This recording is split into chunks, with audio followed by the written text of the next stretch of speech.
आज परिक्रमातला 11वा दिवस.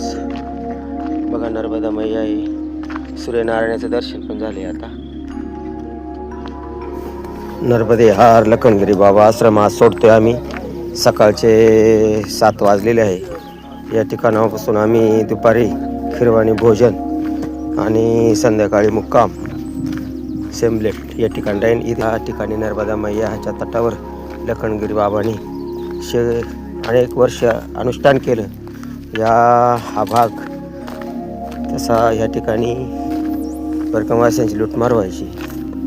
मग लखनगिरी बाबा आल्यापासून या ठिकाणी अनेक क्षेत्र उभारलं. कुठल्या प्रकारे आता लूटमार नाही होत नाही, काय नाही. खूप असं रमणीय स्थळ या ठिकाणी. बघा दिवसभराचं अंतर 16 किलोमीटर आहे. चढ उतार आहे, डोंगरातून रस्ता आहे, पहाड चढायचे उतरायचे असा बिकट मार्ग आहे.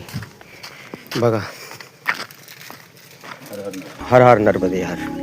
बघा नर्मदा मैयाचं हे रूप अगदी सौंदर्य डोळे भरून बघावं असं वाटते. जसं पंढरपूरच्या पांडुरंगाला पाहिलं ना तर डोळे भरून खूप आनंद होतो. तसे साक्षात भोलेनाथ आहे हे आशुतोष भगवान.